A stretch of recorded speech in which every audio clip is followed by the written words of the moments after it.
Breaking right now, an active police scene. Take a look here tonight at the mansion on Oaks Boulevard in Riverside Heights. 911. What's your emergency? Please help me. Someone broke into our house. My fiancé. He's not breathing. There's so much blood everywhere. November 8, 2023. A luxury mansion in Houston's Riverside Heights district becomes a crime scene that would shock the international community. A 45-year-old Saudi real estate mogul lies dead in his home office. His American girlfriend claims it was a robbery gone wrong. But investigators would soon discover that nothing about this case was what it seemed.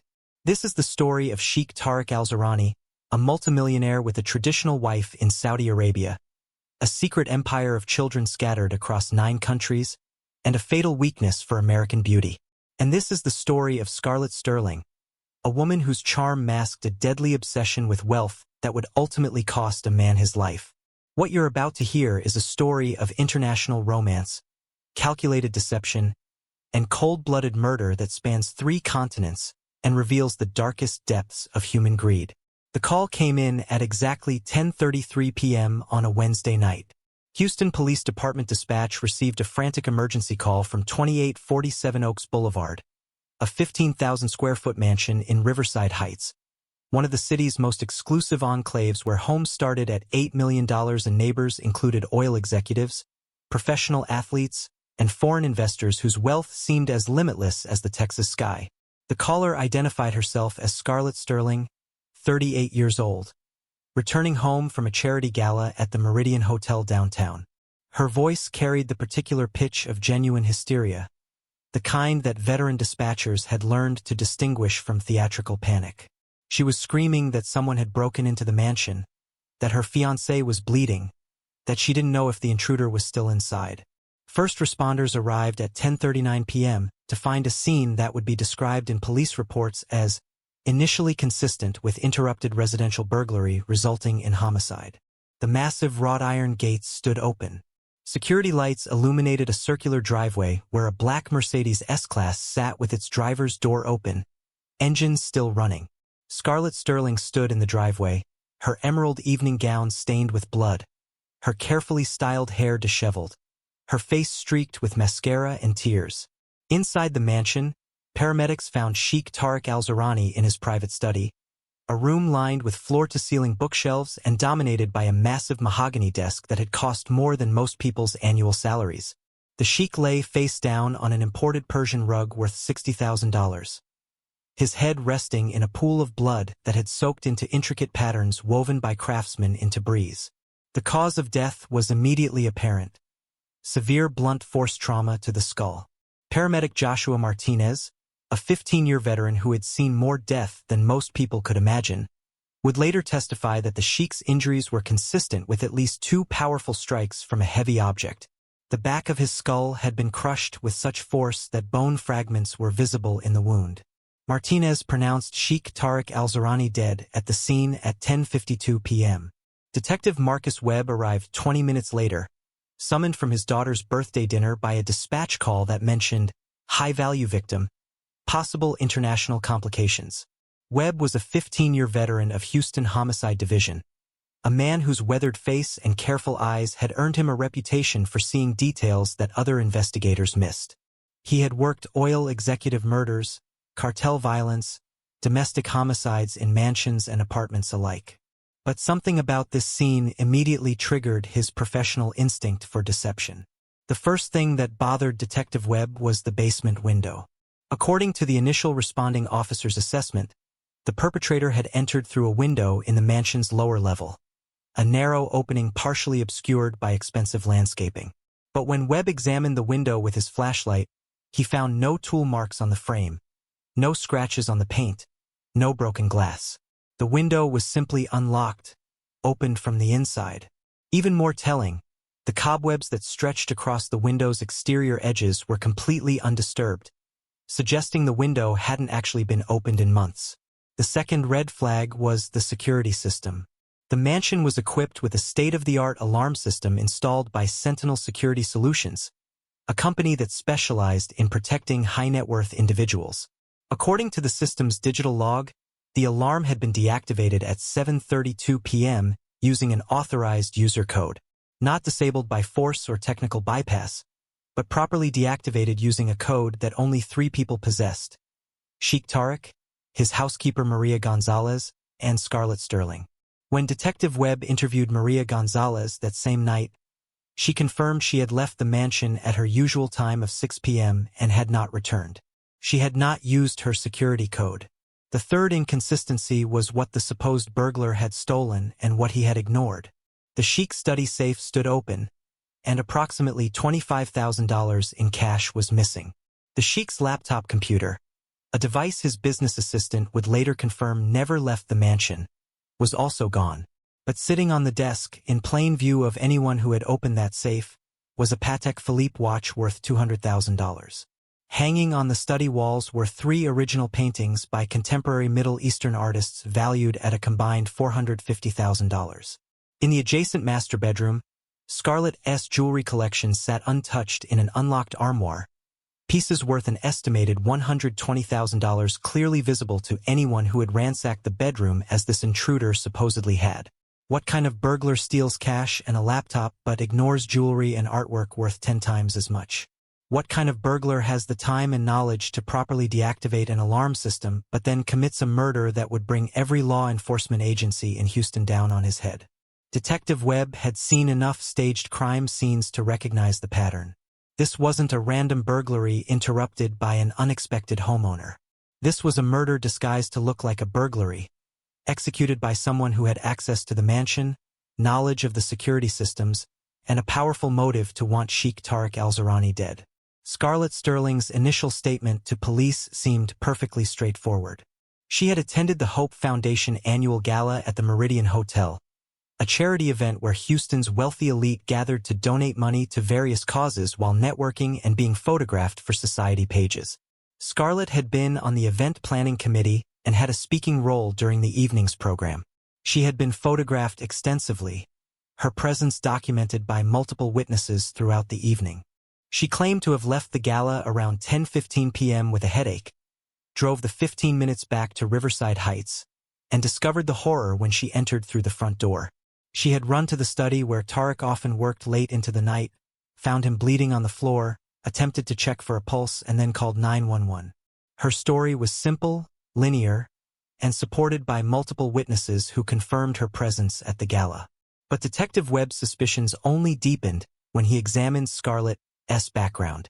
She was not Sheikh Tariq's wife, despite referring to herself as his fiancée.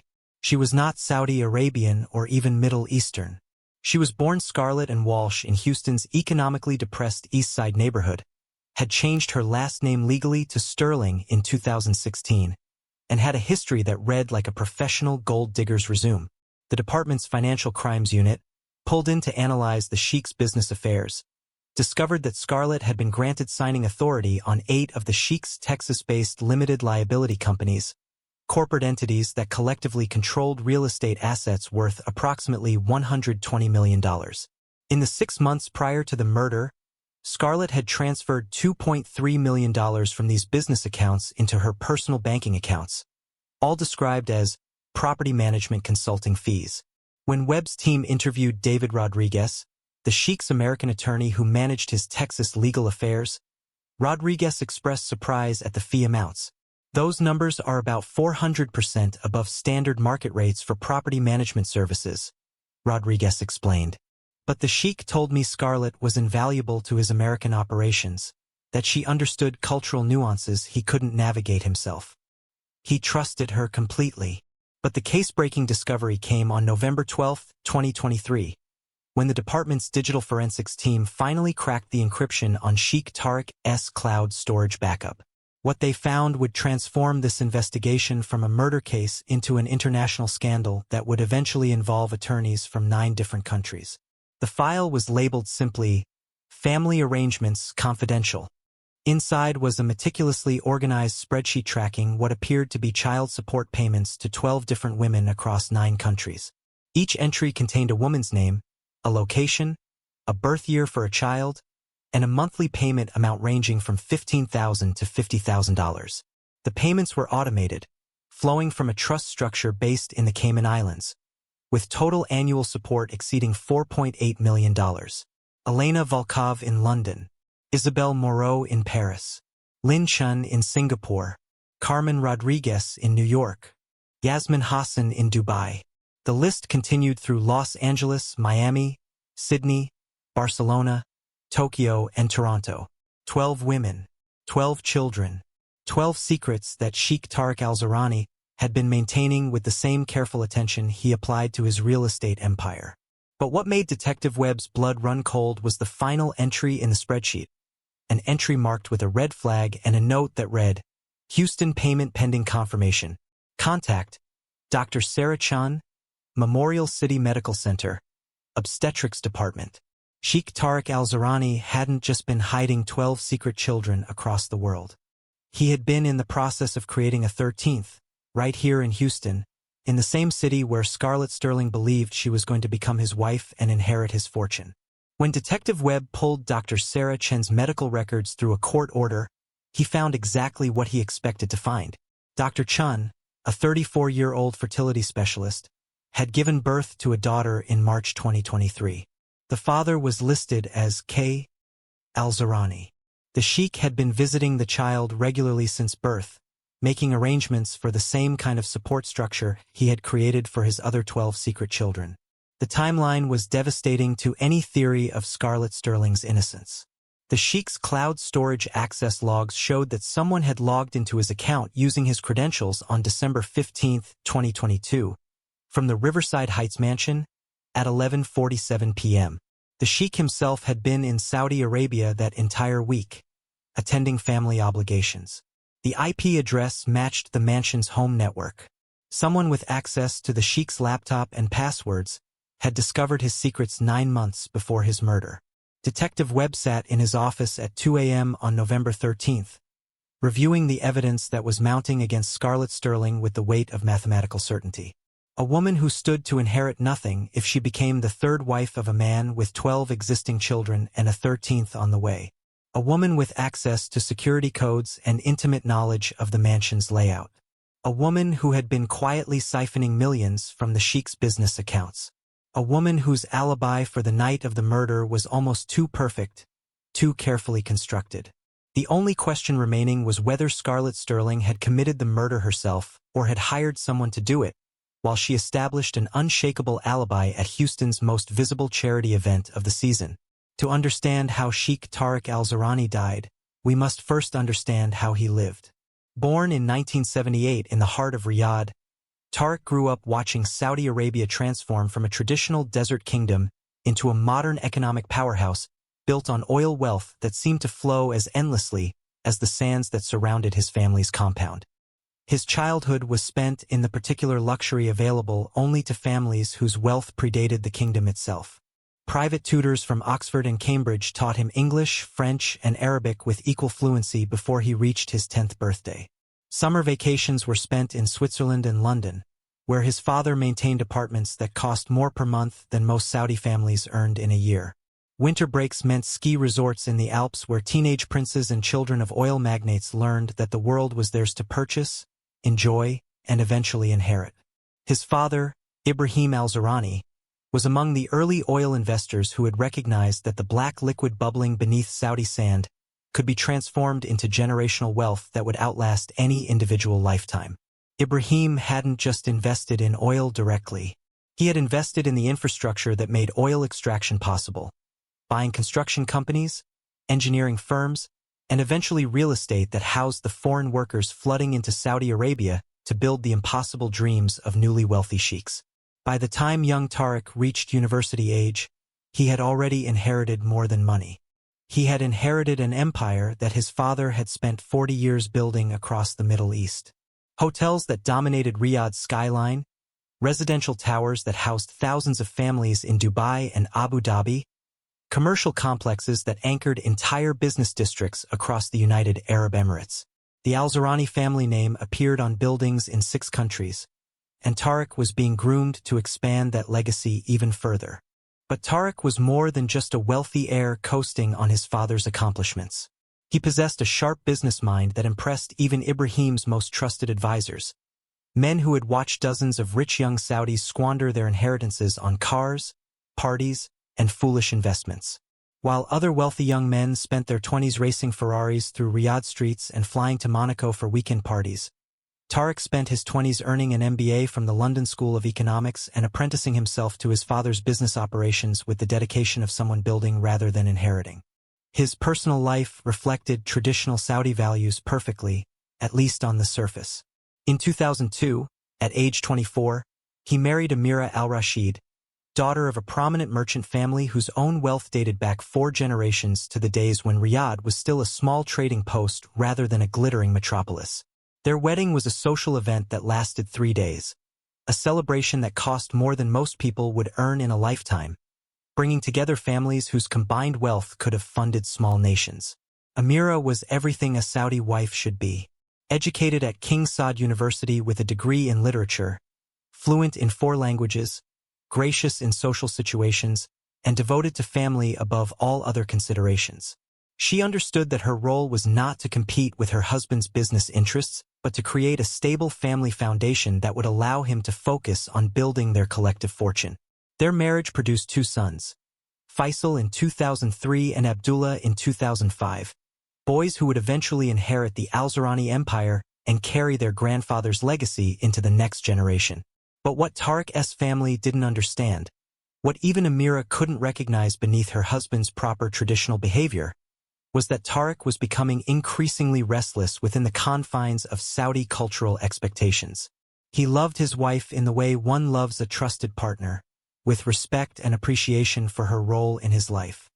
He adored his sons with the fierce protectiveness that Saudi fathers reserve for male heirs. But he was beginning to crave something his perfectly structured life couldn't provide: spontaneity, anonymity, and the intoxicating possibility of being someone entirely different from Sheikh Tariq al-Zurani, heir to generations of tradition and expectation. His international business expansion provided the perfect cover for what would become a double life of calculated deception. In 2008, when the global financial crisis sent real estate prices plummeting across Europe and Asia, Tariq saw opportunity where others saw catastrophe. He began acquiring distressed properties in London, Paris, Singapore, and New York, purchasing luxury apartments and commercial buildings at 40 cents on the dollar, holding them through the crisis, and selling them years later for enormous profits. But these business trips, which could have been managed largely through attorneys and local property managers, became something else entirely. They became escapes from the watchful eyes of extended family, from the expectations of Saudi society, from the person he had been groomed to be since birth. London, 2008. Tariq was negotiating the purchase of a residential tower in Kensington when he met Elena Volkov, a 24-year-old Russian woman working as a translator for the British property development firm handling the sale. Elena was beautiful in a way that Saudi women, constrained by cultural modesty, could never display publicly. She wore fitted business suits that suggested rather than revealed, spoke 3 languages fluently, and possessed an easy confidence with Western men that Tariq found both fascinating and slightly scandalous. Their affair began with professional dinners that stretched into late evening conversations, evolved into weekend trips to countryside estates under the pretense of property inspections, and eventually became an intense 6-month relationship that existed in the spaces between Tariq's regular returns to Riyadh for family obligations. When Elena became pregnant, Tariq faced a choice that would define the rest of his life. He could have ended the relationship, paid for a termination, and returned to his traditional Saudi life with no one the wiser. Instead, he made a different calculation, one that revealed both his emotional needs and his ultimate arrogance about his ability to control complex situations with money and careful planning. He would support the child. Support it generously, with enough money that Elena would never need to work, never need to make demands, never need to expose their relationship to his family in Saudi Arabia. $25,000 per month, wired automatically from an offshore trust structure that couldn't be traced back to his primary business operations. In exchange, Elena would sign a non-disclosure agreement, a legal document drafted by attorneys who specialized in exactly these kinds of arrangements for exactly these kinds of men. The child, a daughter born in 2009, would carry Elena's last name. Tariq would visit when business brought him to London, perhaps 3 or 4 times per year, enough to feel like a father without actually disrupting his primary life in Riyadh. It was a perfect arrangement, or so Tariq believed. He could have the emotional satisfaction of fatherhood, the excitement of a relationship outside traditional constraints, and the security of knowing that money could buy discretion. What he didn't anticipate was how successful this model would prove to be, and how addictive the pattern would become. Paris, 2011. During negotiations for a luxury hotel acquisition, Tariq met Isabelle Moreau, a 28-year-old French real estate agent whose sophistication matched her beauty. Another affair, another pregnancy, another arrangement, $30,000 monthly, another NDA, another secret child. This time a son. Singapore, 2012. Lin Chen, a 26-year-old hospitality manager. The pattern repeated. Relationship, pregnancy, financial arrangement, secrecy. A daughter, $15,000 monthly. The system Tariq developed was brilliant in its simplicity and chilling in its calculation. He targeted intelligent, beautiful women who worked in service industries related to his business interests. Women who were financially independent enough to not seem desperate, but not wealthy enough to dismiss the kind of money he could offer. Women whose professions brought them into contact with wealthy international businessmen, making Tariq seem like a successful catch rather than a predatory pattern. His approach was never crude or obviously transactional. He didn't offer money for sex or children. Instead, he offered romance, intellectual connection, and the fantasy of a relationship with a wealthy, cultured man whose traditional marriage back in Saudi Arabia was presented as an unfortunate obligation rather than a genuine emotional commitment. He made each woman feel special, chosen, different from whatever other relationships he might have. When pregnancies occurred, as they inevitably did, Tariq's response was always the same measured combination of surprise, responsibility, and generous financial support. He never suggested termination, knowing that such a suggestion would reveal the calculated nature of what he was doing. Instead, he expressed conflicted emotions about his duty to his Saudi family versus his genuine feelings for these women and his unborn children. The financial arrangements were structured through a network of offshore trusts managed by attorneys who never questioned why a wealthy Saudi sheikh needed to make monthly payments to multiple women across different continents. The money flowed automatically, requiring no ongoing decisions from Tariq, just the initial setup and occasional adjustments as children grew older and needs changed. By 2023, Tariq's secret empire had grown to encompass 12 children across 9 countries, ranging in age from young adults to toddlers. New York, Los Angeles, Miami, Sydney, Barcelona, Tokyo, Toronto. Each city contained a child who carried Tariq's DNA and a monthly payment that ensured their mother's silence. For $0.8 million per year in automated support payments, a sum that represented less than 2% of his annual investment income. What made Tariq's double life sustainable for so long was his meticulous compartmentalization.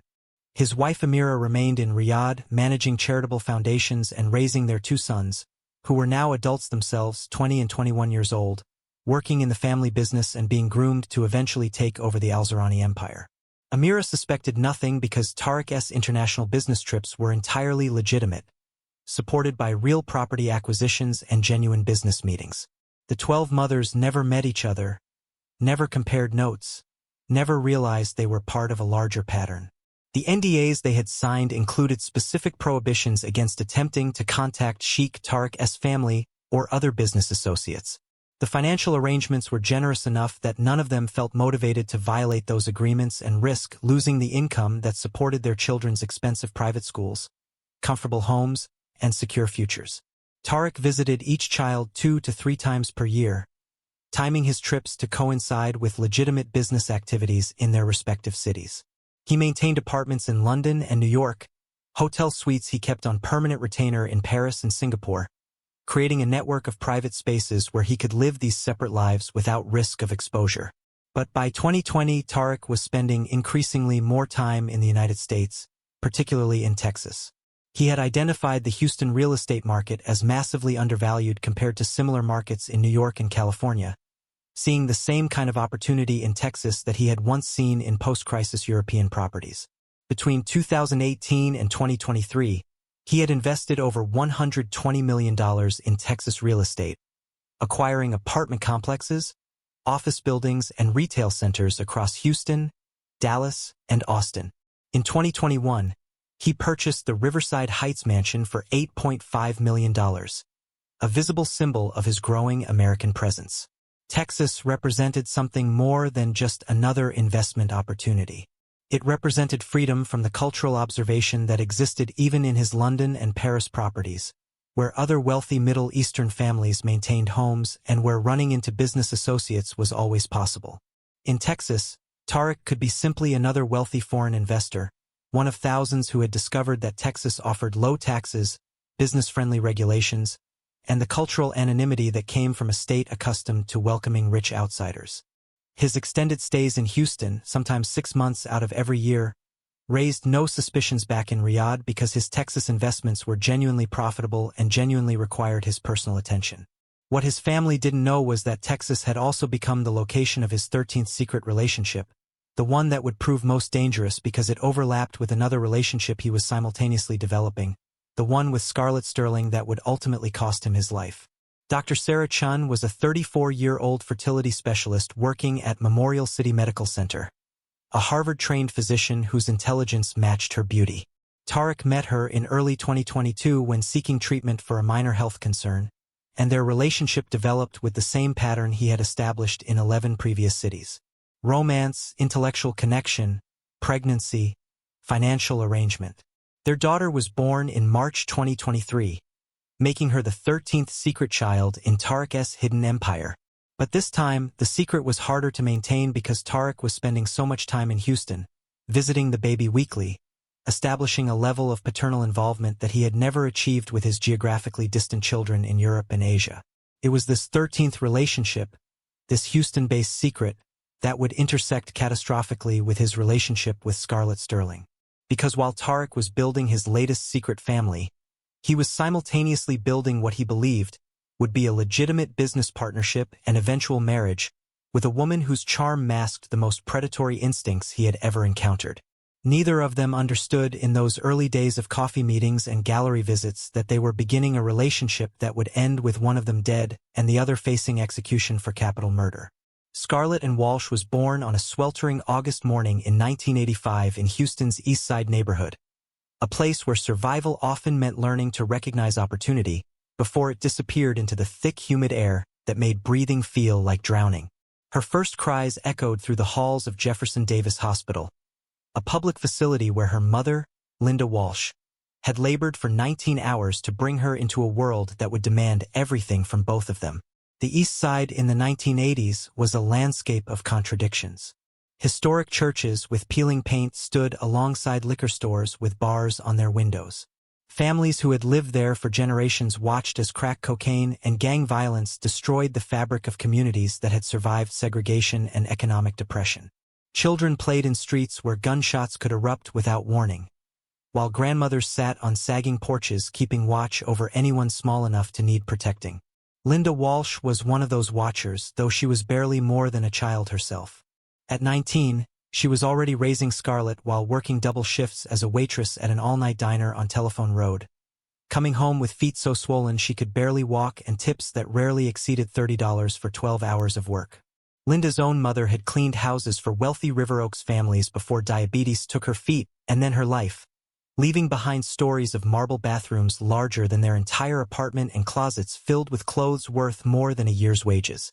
Scarlett's father, Michael Walsh, was a construction worker whose strong hands could build anything, but who struggled to build a stable life for his family. Michael worked on some of Houston's most prestigious projects during the building boom of the late 1980s and early 1990s. Luxury hotels that overlooked the downtown skyline, high-rise condominiums where oil executives kept mistresses, office buildings that scraped the clouds and cast shadows over neighborhoods like the East Side, where men like Michael returned every evening after helping create spaces for people who would never know their names. But Michael wasn't bitter about the disparity. He was a man who believed in hard work, family loyalty, and the possibility that his daughter might have chances he never had. He taught Scarlett to read before she started school, helped her with homework at their kitchen table every night, and made sure she understood that education was the only reliable ladder out of poverty that didn't require compromising your dignity or your soul. Young Scarlett absorbed these lessons differently than her parents intended. While they saw education as a path to respectable middle-class employment, perhaps as a teacher or nurse or office manager, she saw it as preparation for a very specific kind of better life. One that involved never worrying about money again, never watching utilities get shut off because the bill came before the paycheck, never eating ramen noodles for dinner 3 nights in a row because that was all the food budget could stretch to cover. Even as a child, Scarlett possessed an unusual ability to read people with the precision of someone solving mathematical equations. She could tell which teachers favored certain students and adjust her behavior to become one of those favorites. She could identify which classmates came from families with money and cultivate friendships that led to invitations into homes where casual wealth was displayed in ways her own family could never imagine. She could determine which adults could be charmed into giving her small advantages and which required different approaches. By age 10, she had learned to modulate her voice, eliminating the East Side accent that marked someone as poor and uneducated. She studied how wealthy people spoke to each other, the casual confidence in their tone, the assumption that the world would accommodate their needs. She practiced in front of her bedroom mirror, transforming herself from Scarlett Walsh of the East Side Projects into someone who could belong anywhere. At Jefferson Davis Elementary, she befriended Amanda Chun, daughter of a successful restaurant owner whose family lived in a modest but comfortable home in a neighborhood where lawns were maintained and cars weren't stripped for parts overnight. When Amanda invited her for sleepovers, Scarlett studied everything with the focus of an anthropologist documenting an alien culture. The way wealthy families spoke to each other without raised voices or threats. The casual way they spent money on things like restaurant meals and new clothes. The confidence that came from never having to worry about basic needs like electricity or food or whether the landlord would actually fix the broken heater. In middle school, Scarlett's beauty began to emerge. Not just physical beauty, though she had inherited her mother's elegant bone structure and her father's striking green eyes. More important was her social beauty, the ability she developed to make anyone feel like the most interesting person in the room. She remembered details that others forgot, asked questions that made people feel heard and valued, and could shift between different social worlds without seeming out of place anywhere. High school at Eastwood Academy, where she had earned a scholarship based on academic excellence, brought new opportunities and new awareness of how the world actually worked. Scarlett learned that beauty could be currency in ways her parents had never taught her. Boys competed for her attention, offering rides in their cars and invitations to parties. Teachers gave her second chances on assignments that other students would have failed. Even administrators seemed more willing to excuse her occasional absences or minor rule violations. But Scarlett was learning more sophisticated lessons outside the classroom. At 16, she discovered that wealthy older men frequented certain upscale Houston establishments, and she learned to position herself in places where such men gathered. Not as a prostitute, Scarlett was far too intelligent for anything so crude and dangerous and limited in its financial potential. Instead, she learned to volunteer at charity events where young people were welcomed, to attend gallery openings in the museum district where anyone appropriately dressed could walk in, to take part-time jobs at country clubs and luxury hotels where she could observe and occasionally interact with men who had the resources to change her life. Her method was sophisticated from the beginning. Unlike other young women who demanded expensive gifts immediately or made their transactional intentions obvious, Scarlett invested in relationships with the patience of someone playing a long game. She listened carefully to men's stories about their businesses, their families, their frustrations with wives who didn't understand them or children who disappointed them. She remembered birthdays, asked thoughtful questions about their work, and made them feel understood in ways their busy, complicated lives rarely allowed. By age 20, she had mastered the art of making herself indispensable to men with money and emotional needs their legitimate relationships couldn't or wouldn't fulfill. Not primarily through sex, though that was occasionally part of the equation. More importantly, through genuine seeming interest, intellectual curiosity about their work, and emotional availability that made them feel like the version of themselves they wished they could be rather than the version their daily obligations required. Her first major relationship was with Richard Thornton, a 52-year-old divorced oil executive who owned a mid-sized company servicing offshore drilling platforms. Scarlett met him at the River Oaks Country Club where she worked part-time as a tennis instructor, a job she had specifically chosen because it provided access to wealthy men during their leisure hours when they were relaxed and receptive to attention from beautiful young women. Richard was recently divorced, lonely, and impressed by Scarlett's apparent fascination with the petroleum industry, a fascination she had manufactured by spending weeks reading industry publications and learning enough technical terminology to ask intelligent questions. Their relationship lasted 2 years and ended amicably when Richard remarried someone from his own social circle, a woman whose family connections would help his business in ways that Scarlett's beauty and companionship could not. But Richard had taught Scarlett valuable lessons about how wealthy men thought, how they made decisions about money and relationships, and what they truly wanted from women who weren't their wives. He had also given her something more valuable than the jewelry and cash he had provided during their relationship: credibility. Letters of recommendation for jobs, introductions to his business associates, and most importantly, the confidence that came from successfully navigating a relationship with serious money and emerging with her reputation and bank account both enhanced. Her second relationship was with Marcus Chen, a tech entrepreneur worth $12 million who had sold his software company and was investing the proceeds in Houston real estate. Scarlett met him at a gallery opening in 2008, positioning herself as someone interested in contemporary art and urban development. Their 3-year relationship taught her the mechanics of real estate investment, the legal structures that wealthy people use to protect assets, and the importance of having formal business roles rather than just being a girlfriend dependent on a man's generosity.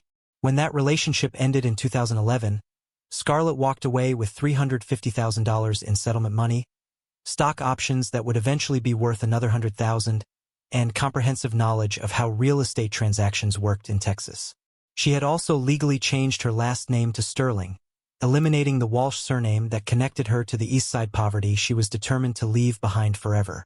Her third target was David Rothstein, a real estate developer worth $28 million who specialized in converting historic buildings into luxury residences. Scarlett became his property manager, a formal business role that gave her legal authority over several of his assets and taught her the practical details of managing high-value real estate. When that relationship ended after 3 years, she received a $600,000 buyout, kept a Mercedes that was titled in her name, and retained jewelry worth $85,000.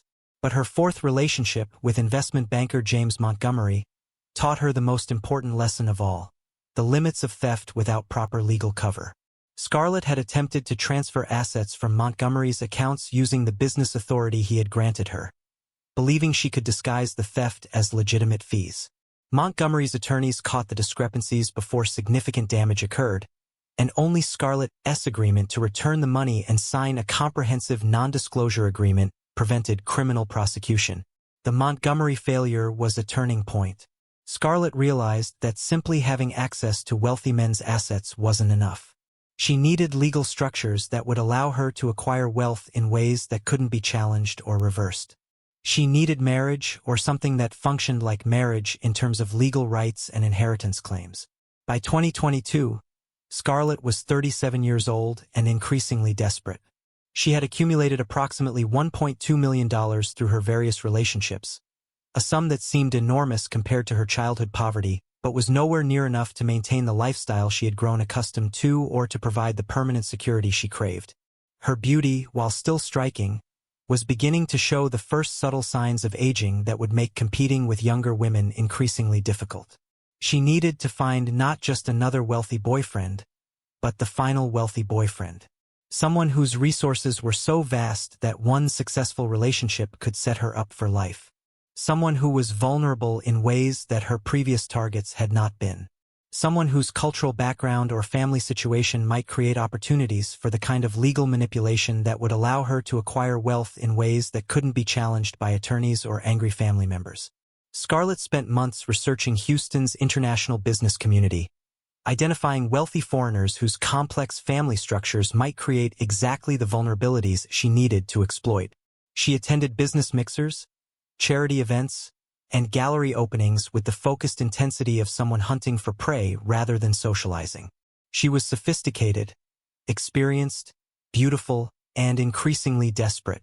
She was also about to meet a man whose traditional Middle Eastern values and secret empire of children would make him fatally vulnerable to her particular combination of charm, business intelligence, and sociopathic willingness to eliminate anyone who stood between her and permanent wealth.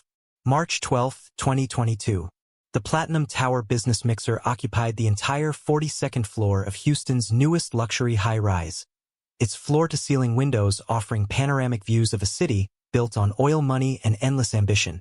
The event was designed for exactly what its name suggested: business networking among Houston's professional elite, the kind of gathering where commercial real estate developers met potential investors, where attorneys cultivated relationships with wealthy clients, where people with money met people who could help them make more money.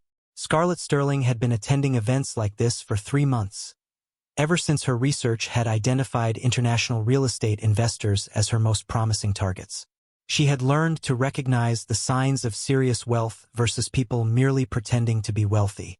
The truly rich wore expensive clothes with casual indifference rather than obvious pride. They carried themselves with quiet confidence rather than the aggressive posturing of people trying to prove something. Most tellingly, they listened more than they talked, gathering information rather than performing for audiences.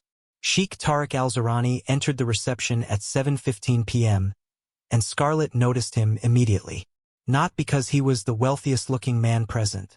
The Platinum Tower mixer was filled with wealthy men. She noticed him because everything about his presence suggested he was different from the American businessmen who dominated the room. His custom-tailored suit was obviously expensive but cut in European rather than American style. His watch was a Patek Philippe that cost more than most people's annual salaries, but he wore it with the casual indifference of someone who owned many such watches and didn't need to think about what they cost.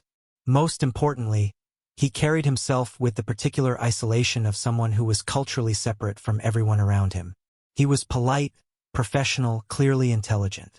But there was a quality of loneliness that experienced predators like Scarlett could recognize instantly: the body language of someone who didn't quite belong despite his obvious wealth and success.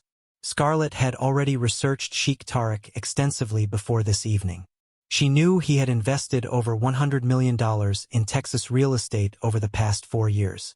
She knew he spent approximately 6 months per year in Houston, far more time than his business investments would strictly require. She knew he was married but that his wife remained in Saudi Arabia, suggesting a family structure that might create exactly the emotional vulnerabilities Scarlett needed to exploit. What she didn't know, what she couldn't have discovered through any amount of research, was that Sheikh Tariq was maintaining 12 secret children across 9 countries and was in the process of creating a 13th right here in Houston. That discovery would come later, and it would transform her sophisticated gold-digging scheme into something far darker. The introduction happened through Jennifer Martinez, a commercial real estate attorney Scarlett had cultivated as a professional contact specifically to gain access to events like this. Jennifer knew Sheikh Tariq through several property transactions and was happy to make introductions when Scarlett expressed interest in learning about Middle Eastern investment approaches to American real estate markets. "Tariq, I'd like you to meet Scarlett Sterling," Jennifer said with the practiced ease of someone who spent her professional life connecting people who might do business together. Scarlett specializes in property management and has been advising several international investors on navigating Houston's regulatory environment. It was a lie, or at least a significant exaggeration, but it positioned Scarlett as someone with professional expertise rather than just another beautiful woman seeking attention from wealthy men. Sheikh Tariq's response revealed everything about his character and his vulnerability. He didn't stare at her beauty, though he clearly noticed it. He didn't immediately try to impress her with his wealth or importance. Instead, he asked thoughtful questions about Houston's real estate market, listened carefully to her answers, and engaged with genuine curiosity about American business culture. "I've been investing in Texas properties for several years," Tariq said, his accent giving his English a formal precision that Scarlett found fascinating. "But I'm afraid I still don't understand the cultural aspects of American business well enough to be as effective as I should be. How does one learn to recognize the unwritten rules that govern business relationships here?" It was exactly the kind of question that allowed Scarlett to demonstrate intelligence without seeming aggressive or overeager. She spoke knowledgeably about Houston's business culture, the importance of personal relationships in Texas deal-making, the cultural differences between how Middle Eastern and American businessmen approached negotiations. Most importantly, she listened carefully as Tariq described the kinds of properties he was acquiring and the challenges he faced managing them from abroad. "You're developing residential properties?" she asked with apparent fascination. "That must be incredibly complex, especially when you're trying to create something that appeals to both American buyers and international investors with completely different cultural expectations."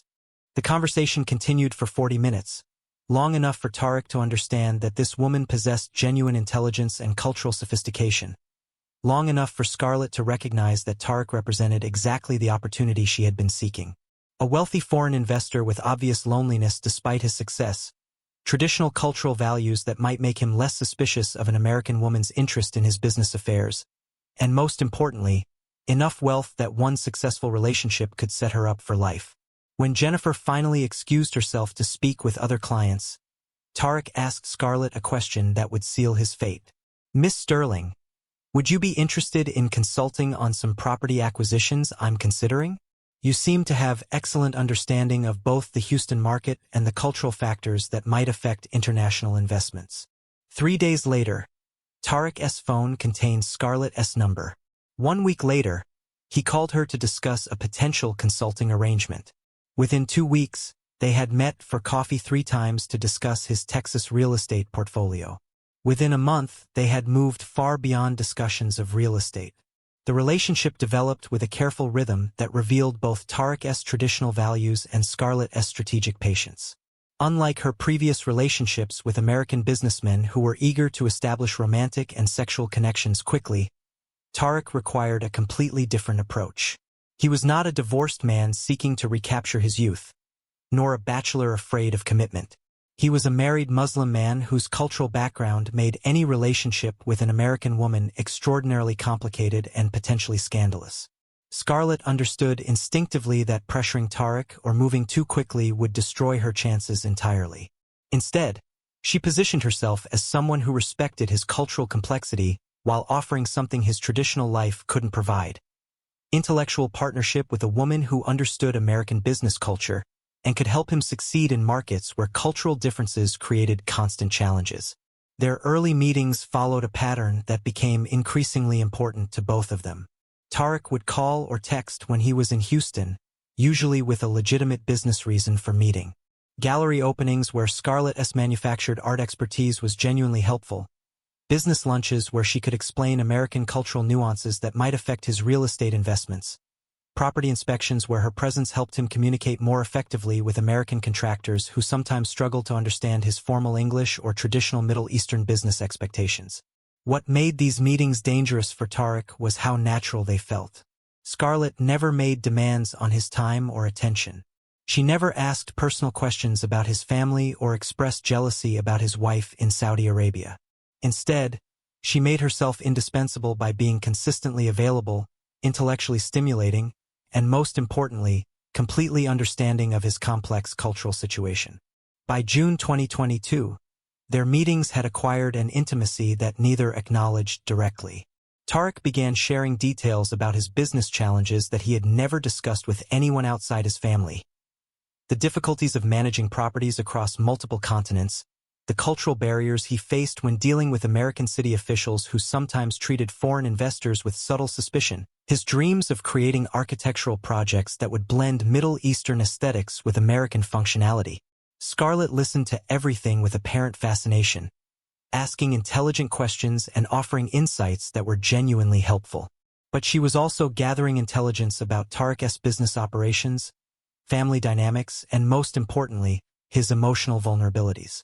What she discovered was a man whose traditional lifestyle had given him everything except intellectual intimacy with someone who shared his professional interests and understood the American cultural context where he was trying to build his empire. The turning point came in August when Tariq invited Scarlett to accompany him to Dallas for a property inspection, a converted warehouse building he was transforming into luxury loft apartments. It was the first time they had traveled together, and the trip revealed the depth of Tariq's growing emotional dependence on her presence. Watching her navigate between architects who cared only about design aesthetics and contractors who cared only about construction costs, Tariq realized he had found something he had never known he was missing: a true intellectual partner who could help him succeed in ways his wealth alone could not guarantee. That evening, in their separate hotel rooms at the Rosewood Mansion, Tariq called his wife Amira for their regular check-in. But for the first time in their 20-year marriage, he found himself editing the conversation, omitting details about his day that might require explaining Scarlett's presence. It was the beginning of a deception that would eventually destroy his life. By October 2022, Tariq was extending his Texas visits beyond what business required, creating reasons to spend additional weeks in Houston so he could continue developing his relationship with Scarlett. What they had created wasn't yet romantic in a physical sense. Tariq's religious convictions created boundaries he wouldn't cross, but it was deeply emotional in ways that made his marriage feel suddenly incomplete. Scarlett carefully nurtured this emotional dependence while gathering increasingly detailed intelligence about Tariq's wealth and business operations. She learned that his American real estate portfolio was worth approximately $120 million and was managed through a complex network of limited liability companies that gave him significant personal control over individual properties. Most importantly, she discovered that Tariq's American operations were largely independent of his Saudi-based family businesses, financed through international loans but managed through legal structures that could be controlled without input from his wife or children. For someone planning to eventually steal those assets, this independence was crucial information. In November 2022, Tariq made the decision that would ultimately cost him his life. He asked Scarlett to become his official business partner in managing his Texas properties, offering her a $15,000 monthly consulting fee and, more significantly, signing authority on 8 of his limited liability companies.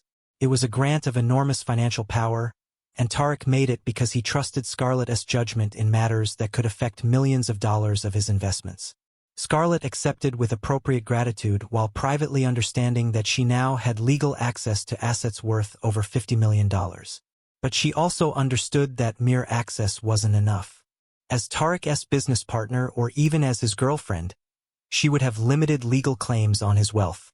If their relationship ended, she would walk away with whatever consulting fees she had accumulated and perhaps a generous settlement, but nothing approaching the permanent wealth she was seeking.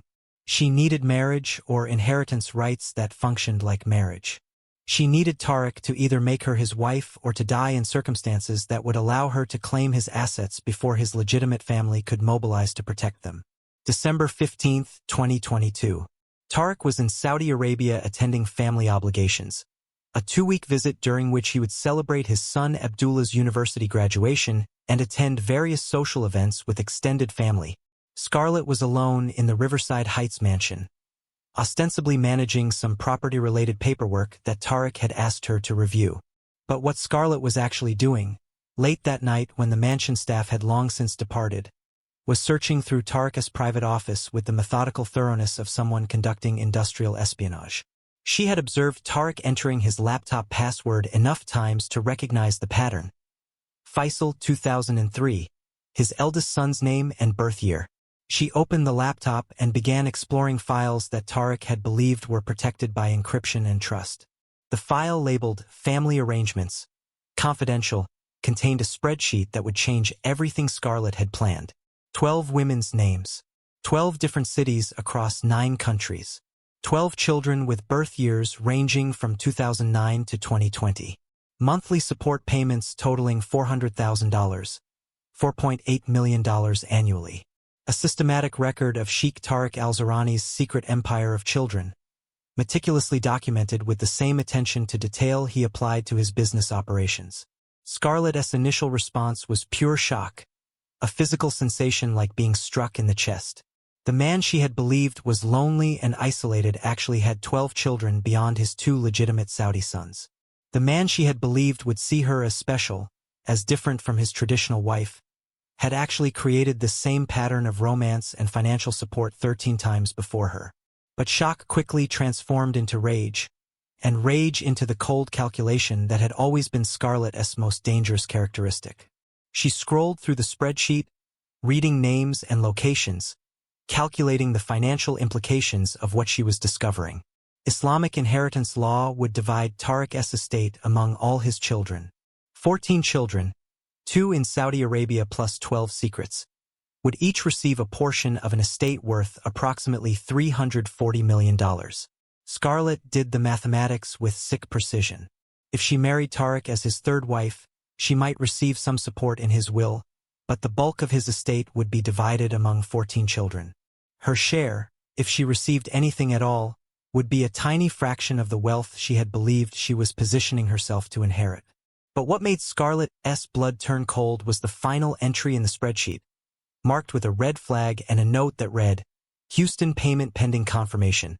Contact Dr. Sarah Chun, Memorial City Medical Center, obstetrics. There was a 13th child, or rather, a woman pregnant with what would become the 13th child. And this woman wasn't in London or Paris or Singapore. She was right here in Houston, in the same city where Scarlett believed she was building an exclusive relationship with a man who would eventually make her wealthy beyond anything her childhood poverty could have imagined.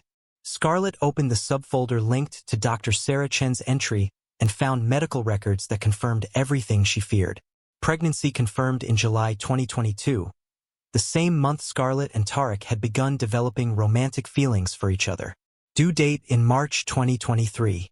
Sheikh Tariq's plan support, $50,000 monthly, the highest amount he was paying any of his secret children's mothers. The realization crashed over Scarlett with devastating force. She wasn't special. She wasn't different. She was pattern number 14 in a system that Sheikh Tariq al-Zahrani had been operating for 15 years across 3 continents. He had never intended to make her his real wife or to share his wealth with her in any meaningful way. His plan had always been the same. Romance, possible pregnancy, financial arrangement, enforced secrecy. Scarlett sat in Sheikh Tariq's office until 3 a.m., staring at that spreadsheet, watching her carefully constructed plans dissolve into bitter understanding. She had spent 9 months cultivating this relationship, positioning herself as indispensable, gaining business authority and financial access. And all of it was worthless because she was competing for inheritance with 14 children and a wife whose legal claims would always supersede anything Scarlett could establish. By the time dawn broke over Houston on December 16, 2022, Scarlett Sterling had made a decision that would end with one person dead and another facing execution. She couldn't steal enough assets to make this worthwhile, not with attorneys and accountants monitoring the accounts. She couldn't marry her way into wealth, not as third wife competing with 14 children for inheritance. But she could eliminate Sheikh Tariq al-Zahrani, forge documents establishing herself as his widow, liquidate his American properties before his Saudi family could mobilize, and disappear with enough money to live the rest of her life in the luxury she had always believed she deserved. All she needed was the right person to commit the actual murder while she established an unshakable alibi. And she knew exactly who to call. January 15, 2023. Scarlett Sterling sat in her Mercedes in the parking lot of a North Houston coffee shop, making the phone call that would transform her from sophisticated gold digger into cold-blooded murderer. The coffee shop on Westheimer Road was chosen with the same careful calculation she applied to everything in her life. Busy enough that 2 people having an intense conversation wouldn't attract particular attention, but not so crowded that their words might be overheard by curious customers sitting too close. The number she dialed belonged to Marcus "Ghost" Williams, a 41-year-old professional criminal whose expertise included making murders look like random acts of violence. Scarlett had first encountered Marcus 3 years earlier during her relationship with James Montgomery, when she had needed someone to help intimidate a business associate who was asking too many questions about financial discrepancies Scarlett had created. Marcus had handled that situation with efficient professionalism, and Scarlett had filed his contact information away for potential future use. "This is Ghost." The voice on the phone was exactly what she expected. Careful, neutral. The controlled tone of someone who had learned through hard experience to be suspicious of unexpected phone calls from people he hadn't heard from in years. "Marcus, this is Scarlett Sterling. We worked together on a situation a few years ago. I have another project that requires your particular expertise. Something significantly more complicated and significantly more profitable than our previous arrangement." The pause that followed lasted long enough for Scarlett to question whether Marcus would agree to meet at all. Finally, the response came. "I remember you. What kind of timeline are we discussing? I need it done within the next 10 months. and I need it to look completely unconnected to me in every way. Are you interested in discussing details? They agreed to meet the following evening at the same coffee shop, separate cars. Standard precautions for people who understood that certain conversations required preparation and plausible deniability. Marcus would wear a Houston Rockets cap. Scarlett would carry a blue folder containing property documents that would provide cover for what would appear to be a business meeting. Marcus "Ghost" Williams had earned his nickname through 2 decades of criminal activity that rarely left evidence connecting him to his crimes. Born in Houston's 3rd Ward, raised by his grandmother after his mother died of a heroin overdose when he was 8 years old, Marcus had learned early that survival required intelligence, patience, and the willingness to do things that other people couldn't stomach. His criminal education had begun in juvenile detention centers where older inmates taught him that successful crime required planning and discipline far more than it required violence or intimidation. By age 34, he had been arrested 4 times but convicted only once, for an armed robbery that earned him 3 years in state prison and a comprehensive education in criminal methodology from inmates whose expertise ranged from financial fraud to contract killing. Since his release in 2015, Marcus had worked as a freelance criminal, taking jobs that required both violence and careful planning, building a reputation for efficiency and discretion that made him valuable to people like Scarlett who needed crimes committed without leaving trails that led back to them. January 16, 2023, 6:30 p.m. Scarlett walked into the coffee shop carrying her blue folder and immediately spotted the man in the Rockets cap sitting alone at a corner table, drinking black coffee and reading a newspaper with the focused attention of someone conducting surveillance rather than catching up on current events. Marcus "Ghost" Williams was not physically imposing. Average height, lean build, unremarkable features that people would struggle to describe accurately even minutes after meeting him. But his eyes revealed intelligence and calculation that made Scarlett understand exactly why he had earned his reputation for successful crimes that left no evidence. "You must be Scarlett," he said quietly as she approached his table. "Have a seat. Tell me about this project." For the next 53 minutes, security cameras recorded them having what appeared to be an intense business discussion. Scarlett spread documents from her blue folder across the table, pointed to specific paragraphs in contracts, and drew diagrams on napkins that she collected carefully when their meeting ended. What the cameras couldn't record was the substance of their conversation, which would have provided enough evidence to convict both of them of conspiracy to commit capital murder. "Here's the situation," Scarlett began, her voice barely above a whisper despite the ambient noise from the coffee shop's other customers. "I'm engaged to a very wealthy man who owns real estate worth approximately $120 million in Texas alone. His total wealth is around $340 million.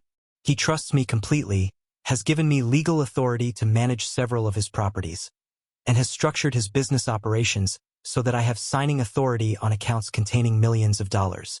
Marcus listened without interruption, his expression revealing nothing about his thoughts or reactions. This was exactly the kind of disciplined response Scarlett needed. Someone who could process complex information without emotional reactions that might interfere with logical decision-making. "The problem," Scarlett continued, spreading financial documents across the table showing property valuations and equity calculations, "is that he has 14 children from various relationships, which means Islamic inheritance law would divide his estate among them if he died of natural causes. I would receive almost nothing as his girlfriend or even as his 3rd wife. But if he died during a home invasion robbery and I inherited his Texas properties as his business partner before his overseas family could intervene, I could liquidate everything and disappear before anyone understood what had happened." She explained the mansion's security system, which she could disable remotely using her authorized access code. She described Sheikh Tariq's patterns, working late in his study most evenings, usually alone after household staff departed at 6 p.m. She detailed the basement window that could be left unlocked to create a plausible entry point. Most importantly, she outlined her plan to establish an unshakable alibi by attending Houston's most visible charity event of the fall season. "Your role would be to enter the mansion during a specific window of time when I'm photographed at a public event with 400 witnesses. You kill him in a way that looks like a burglary interrupted by an unexpected homeowner. You take cash and small valuables to make it look authentic. You're in and out within 15 minutes. I discover the body when I return home from my event and call 911 as a devastated girlfriend. Marcus asked detailed questions about the mansion's layout, neighborhood security patrols, and the specific evidence that would need to be staged to make the robbery appear authentic. He inquired about the Sheikh's physical capabilities and whether he was likely to resist. Most importantly, he asked about payment structure and how Scarlett planned to ensure he would actually receive the money after taking the enormous risk of committing murder. "I'll pay you $500,000, Scarlett said. $100,000 up front through cryptocurrency transactions that can't be traced. $400,000 upon successful completion, delivered through a method we'll establish before the event. I'll also provide you with contacts who can create a new identity and help you disappear to Mexico or Central America if you choose to leave the country after this is done." The financial reward was substantial enough to justify the significant risks Marcus would be taking.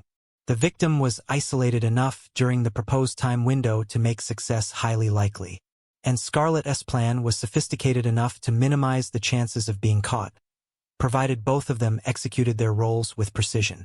"I need 1 week to think about this and conduct my own research," Marcus said finally. "If I decide to proceed, I'll contact you through an encrypted messaging app. If you don't hear from me by January 25th, find someone else." They left the coffee shop separately, Scarlett taking her blue folder and all the napkins they had used for diagrams, Marcus leaving his newspaper and coffee cup for staff to clear away. Neither of them knew that the security camera footage from this meeting would eventually be subpoenaed by prosecutors and used as evidence of premeditation in a capital murder trial. January 23, 2023. Scarlett received a message through Telegram, an encrypted messaging application that both she and Marcus had downloaded specifically for communications that needed to avoid leaving obvious trails. The message consisted of a single word: proceed. Over the following 9 months, Scarlett and Marcus communicated exclusively through Telegram, using careful language that avoided explicit discussions of murder, while coordinating the details that would make their conspiracy successful. Marcus conducted extensive surveillance of the Riverside Heights mansion, timing security patrols and identifying the basement window that Scarlett would leave unlocked on the night of the murder. Scarlett researched charity events that would provide the perfect alibi, eventually identifying the Hope Foundation annual gala scheduled for November 8th as ideal for her purposes. She joined the gala's planning committee in July, ensuring she would have a visible role during the evening and creating dozens of witnesses who would remember her presence. She volunteered to give a brief speech introducing the foundation's major donors, a role that would place her on stage at 8:30 p.m., right in the middle of the window when Marcus would be committing murder 15 miles away. September 18, 2023.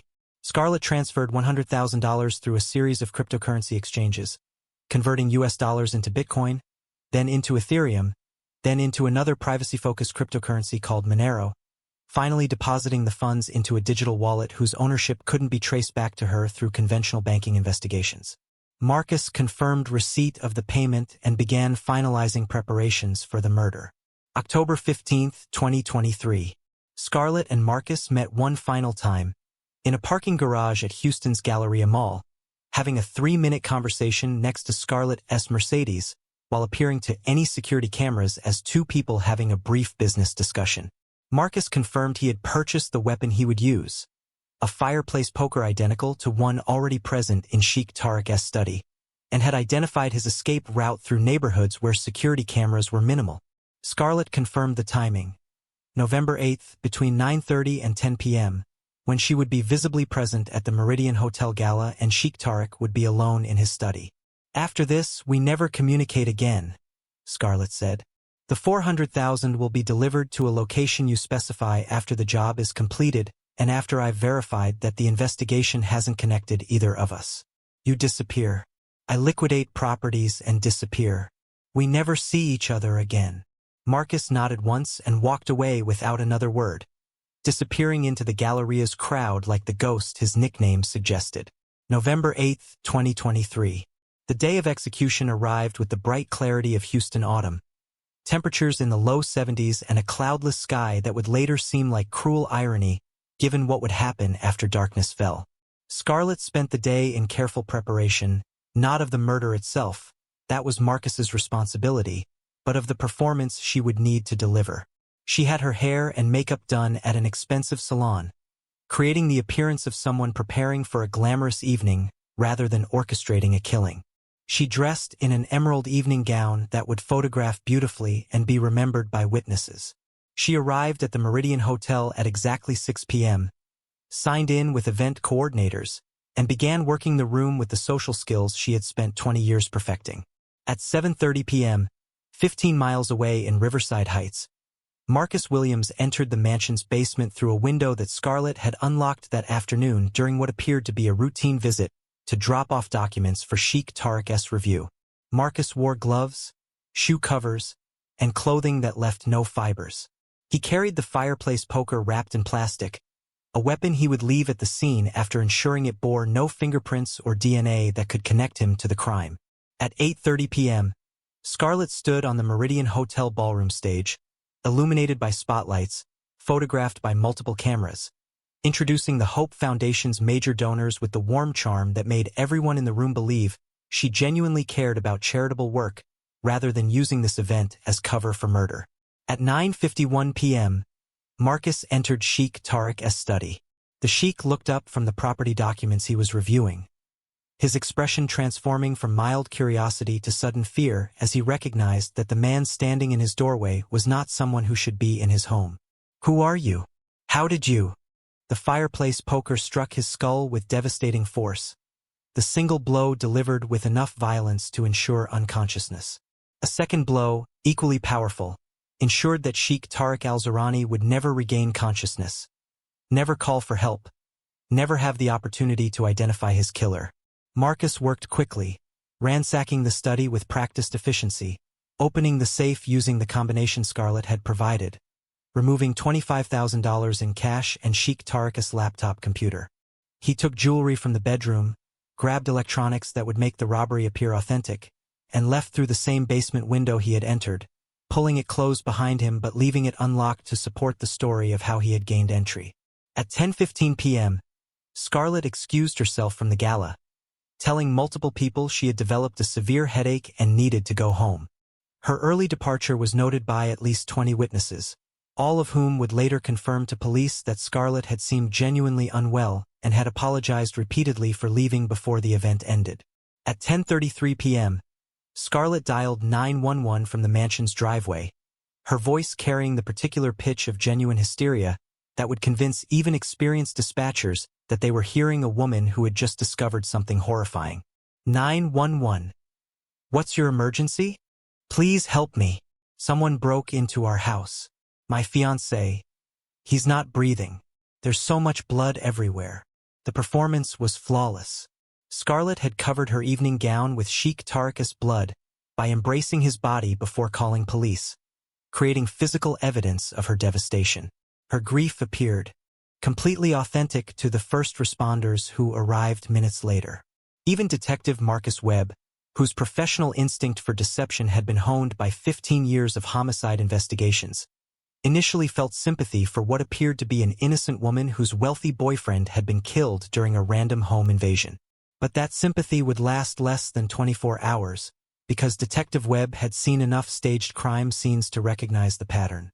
And when he discovered that Sheikh Tariq's laptop was missing while far more valuable items had been ignored, his suspicion would begin the investigation that would eventually expose Scarlett Sterling's conspiracy and send her to death row.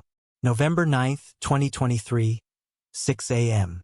Detective Marcus Webb sat in his office at Houston Police Department headquarters, drinking his fourth cup of coffee in 12 hours and reviewing crime scene photographs that bothered him more with each examination.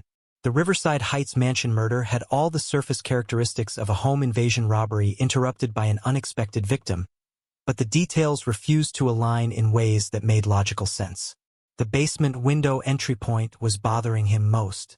Webb had personally examined that window at 2 a.m., 7 hours after the murder, using high-powered flashlights that illuminated every detail of the frame, the surrounding brick and the landscaping beneath. The window was unlocked, exactly as the initial responding officers had reported. But there were no tool marks on the wooden frame, no scratches in the paint where someone might have pried it open, No disturbed soil in the flower beds beneath where someone climbing through would have left footprints. Most tellingly, the cobwebs that stretched across the window's exterior corners were completely intact, delicate structures that would have been destroyed if anyone had actually opened the window from outside. Webb had seen enough forced entries to recognize when one had been staged, and this window had all the characteristics of being unlocked from inside by someone who wanted to create the appearance of external intrusion. The second inconsistency was the mansion's security system. According to the digital log maintained by Sentinel Security Solutions, the alarm had been deactivated at 7:32 p.m. using user code 3847, which the system identified as belonging to Scarlett Sterling. When Webb interviewed Scarlett at 11:30 p.m. on the night of the murder, she had explained that Sheikh Tariq sometimes asked her to disable the alarm when he was expecting late business associates or service providers, and that he must have asked her to disable it earlier that day. But when Webb checked Sheikh Tariq's phone records, there were no calls or text messages between the Sheikh and Scarlett between 4 p.m. and the time of the murder. And when he interviewed the mansion's housekeeper, Maria Gonzalez, she confirmed that no business associates or service providers had been scheduled to visit the mansion that evening. Sheikh Tariq had been planning to work alone in his study, reviewing contracts for a Dallas property acquisition, exactly as he did most evenings when he wasn't meeting with business partners. The third red flag was what the burglar had stolen and what he had ignored. $25,000 in cash was missing from the study safe. Sheikh Tariq's laptop computer was gone. Some jewelry had been taken from the bedroom, but sitting on the desk, in plain view of anyone who had opened that safe, was a Patek Philippe watch worth $200,000. Hanging on the study walls were paintings valued at nearly $500,000. In the master bedroom, Scarlett's jewelry collection sat untouched in an unlocked armoire, easily visible pieces worth over $100,000. What kind of burglar knows enough to properly disable an alarm system and open a combination safe but then steals cash and a laptop while ignoring artwork and jewelry worth 20 times as much? The pattern suggested someone who knew exactly what to take to make the robbery appear authentic while actually stealing items that would serve a different purpose. The cash to provide payment for services rendered, the laptop to eliminate evidence of something that needed to be hidden. November 12, 2023. The breakthrough came from digital forensics, specifically from Sheikh Tariq's cloud storage backup that IT specialist Jennifer Park had been working for 3 days to access. The Sheikh's laptop was missing, presumably taken by whoever killed him, but wealthy international businessmen invariably maintained cloud backups of crucial files, and Sheikh Tariq had been no exception. When Park finally cracked the encryption using credentials recovered from the Sheikh's phone, she found exactly what she expected to find: business documents, financial spreadsheets, property contracts. But she also found the file that would transform this investigation from a murder case into an international scandal. Family Arrangements Confidential contained a spreadsheet tracking child support payments to 12 different women across 9 countries, along with detailed records of bank transfers, legal agreements, and contact information. The payments totaled $4.8 million annually, representing a secret empire of children that Sheikh Tariq had been maintaining for 15 years. But what made Detective Webb's investigation suddenly crystallize into focus was the cloud storage access log, which showed that someone had logged into this account on December 15, 2022, at 11:47 p.m., from an IP address that matched the Riverside Heights mansion's home network. Sheikh Tariq himself had been in Saudi Arabia that entire week, confirmed by passport records and credit card transactions in Riyadh. Someone else had accessed his most confidential files 9 months before his murder. Webb pulled Scarlett Sterling's financial records through a court order and found the first evidence of theft that would later support charges beyond murder. Over the 6 months preceding Sheikh Tariq's death, Scarlett had transferred $2.3 million from the Sheikh's business accounts into her personal banking accounts, all described as property management consulting fees, but representing amounts that were 400% above market rates for such services. November 15, 2023. Webb interviewed Dr. Sarah Chun, the Houston-based woman whose name appeared in Sheikh Tariq's family arrangements file, with a notation about a child born in March 2023. Chun confirmed the relationship, confirmed the child's paternity, and revealed something that provided devastating motive for Scarlett's alleged crime. Tarek told me he was planning to tell Scarlett about our daughter after he finalized their marriage arrangements. Chan said, her voice quiet but steady despite obvious discomfort, discussing a relationship that had now become evidence in a murder investigation. He said Scarlett was different from his other relationships, that she would understand his cultural complexity. He believed she genuinely loved him for who he was rather than what he could provide financially. The timeline was damning. Scarlett had accessed Sheikh Tariq's confidential files in December 2022 and discovered his 12 secret children. She had learned that Islamic inheritance law would divide his estate among 14 children, leaving her with minimal inheritance even if she became his third wife. She had discovered that Sheikh Tariq was maintaining another woman and child right here in Houston, eliminating any fantasy that Scarlett might be special or different from the pattern he had established across 3 continents. And then, starting in January 2023, Scarlett had begun systematically stealing from Sheikh Tariq's accounts, while simultaneously planning the murder that would allow her to claim his assets before his legitimate family could mobilize to protect them. November 18, 2023. Webb obtained a warrant to search Scarlett's personal computer, seized from her apartment during a search that also uncovered nearly $2 million in bearer bonds hidden in a false bottom drawer beneath her bedroom floor. The computer's browser history revealed searches that read like a roadmap to murder, Texas common law marriage requirements, widow inheritance rights, how long estate settlement, cryptocurrency anonymous transactions. Most damning was document editing software that showed Scarlett had created a forged marriage license dated February 14, 2023, complete with official-looking seals and signatures. The document claimed that Scarlett Sterling and Sheikh Tariq al-Zurani had been legally married in a private ceremony, making her his widow entitled to inheritance rights under Texas law. But the case-breaking evidence came from phone records that revealed encrypted communications between Scarlett and a contact saved simply as MW. The messages, sent through Telegram's supposedly secure platform, had been partially recovered through a sophisticated data extraction that bypassed the app's encryption. October 15th message from Scarlett. November 8th, Hope Gala, 9:45 window confirmed. October 20th message from MW. Basement, study, poker, laptop confirmed. November 1st message from Scarlett.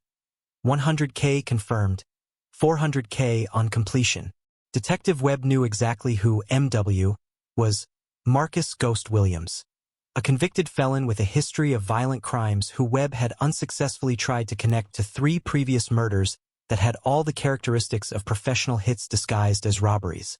November 30th, 2023. SWAT teams executed simultaneous arrest warrants at 2 locations: Scarlett Sterling's apartment in Riverside Heights and Marcus Williams's residence in Houston's East End. Both arrests were conducted at 6 a.m. to minimize the possibility of resistance or evidence destruction. At Scarlett's apartment, officers found her packing luggage for what appeared to be an imminent departure. A one-way airline ticket to the Cayman Islands was scheduled for December 5th, just 5 days away. A Canadian passport in the name Scarlett Winters with her photograph was discovered in a safe along with the bearer bonds. The forged marriage license was found in her computer's document folder, along with spreadsheets calculating how quickly she could liquidate Sheikh Tariq's Texas properties before his Saudi family could obtain legal injunctions preventing asset transfers. At Marcus Williams's apartment, officers found $25,000 in cash whose serial numbers matched bills taken from Sheikh Tariq's safe. They found Sheikh Tariq's laptop hidden in an air duct above the bathroom ceiling. Most damning, they found the fireplace poker used to kill the Sheikh, carefully cleaned but still containing microscopic traces of blood that DNA analysis would later match to the victim. Both Scarlett Sterling and Marcus Williams were charged with capital murder, conspiracy to commit murder, and theft. Both were held without bail, considered flight risks based on the evidence of planned departure discovered during their arrests. Both maintained their innocence, though Marcus's denials would last only until prosecutors offered him a plea bargain that would spare his life in exchange for testimony against Scarlett. April 15, 2024. The trial of Scarlett Sterling began in Houston's criminal courthouse, presiding Judge Patricia Hendricks overseeing what had become one of the most sensational murder cases in Texas history. The international elements, a Saudi sheikh's secret families, millions in real estate, a calculated murder conspiracy, had attracted media attention from around the world. District Attorney Rebecca Morrison presented a prosecution case built on overwhelming digital and forensic evidence. Phone records showing encrypted communications between Scarlett and Marcus. Browser history revealing Scarlett's research into inheritance fraud and anonymous financial transactions. Security system logs proving Scarlett had disabled the mansion's alarm at the exact time that would allow Marcus to enter undetected. Financial records documenting Scarlett's systematic theft of millions from Sheikh Tariq's accounts in the months before his murder. But the most powerful evidence was the timeline that connected Scarlett's discovery of Sheikh Tariq's secret families to her sudden shift from patient gold digger to calculating murderer. Cloud storage access logs proved Scarlett had learned about the 12 children in December 2022. Cryptocurrency transaction records showed her first payment to Marcus in September 2023. Telegram messages coordinated the murder's timing and execution. The evidence formed a narrative so complete that even Scarlett's expensive defense attorneys struggled to create reasonable doubt. Scarlett's defense team, led by prominent criminal attorney Gerald Hastings, argued that Marcus Williams had acted independently, that he had manipulated Scarlett into providing information about the mansion's security, but had committed the murder for his own purposes, perhaps planning to rob Sheikh Tariq without Scarlett's knowledge or consent. They pointed to Scarlett's alibi, photographed at a charity gala with 400 witnesses during the time of the murder, as proof of her innocence. But the defense collapsed on May 15 when Marcus Williams, having accepted a plea bargain of life imprisonment without parole, took the witness stand and provided detailed testimony about every aspect of the conspiracy. He described their January meetings, Scarlett's rage upon discovering Sheikh Tariq's secret children, her calculated plan to murder him before those children could claim their inheritance. He provided copies of telegram messages that prosecutors hadn't yet recovered. He demonstrated knowledge of the mansion's layout that he could only have obtained from Scarlett. The jury deliberated for 7 hours before returning a verdict that surprised no one who had watched the trial. Guilty on all counts. June 8, 2024. Judge Hendricks sentenced Scarlett Sterling to death by lethal injection, to be carried out at the Mountain View Unit in Huntsville, Texas. The sentencing hearing included victim impact statements from 4 of Sheikh Tariq's 12 secret children's mothers, women who had maintained their silence for years, but who now spoke publicly about a man who, despite his deceptions, had genuinely loved his children and supported them generously. Scarlett showed no emotion as the sentence was read. Her final statement to the court consisted of 3 sentences. "This is a miscarriage of justice. I loved Tariq al-Zahrani. I am innocent of these charges." Today, Scarlett Sterling sits on death row, filing appeals that legal experts expect will continue for 10 to 15 years before exhausting all possibilities. She maintains her innocence in occasional interviews with journalists, claiming she was manipulated by Marcus Williams and framed by investigators who needed to close a high-profile case. She has written a memoir titled The Woman They Wanted to Blame, though no publisher has agreed to release it. Marcus Williams serves life without parole at the Polunsky Unit, showing more remorse in prison interviews than Scarlett has ever displayed. "I helped a monster destroy a man who never did anything to deserve what we did to him," he told a reporter in 2024. "There's no excuse.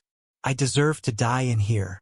Sheikh Tariq al-Zahrani's estate, valued at $340 million, was divided among his 14 children, according to Islamic inheritance law. Each child received approximately $22 million, held in trusts until they reach maturity. His Texas properties were liquidated for $120 million, with proceeds distributed among the heirs. The 12 mothers of his secret children, thrust into unwanted public attention by the murder investigation and trial, formed a support network they call Tariq's Legacy Circle. 6 of them met for the first time at the estate settlement hearing, discovering that despite their different backgrounds and locations, they shared remarkably similar experiences of a man who was simultaneously deceptive and generous, calculating and genuinely affectionate with his children. Dr. Sarah Chun moved to California with her daughter, now 20 months old, refusing all interview requests and maintaining the privacy that Sheikh Tariq had promised to protect. Her portion of his estate is held in trust for their daughter, ensuring the child will never face the poverty that motivated Scarlett Sterling's crimes. Sheikh Tariq al-Zurani was buried in Riyadh according to Islamic tradition, his funeral attended by hundreds of family members and business associates who remembered him as a brilliant entrepreneur whose personal life was far more complicated than anyone had realized. His two legitimate sons, Faisal and Abdullah, now managed the family's Saudi Arabian business empire, having established new security protocols and vetting processes designed to prevent the kind of predatory relationships that cost their father his life.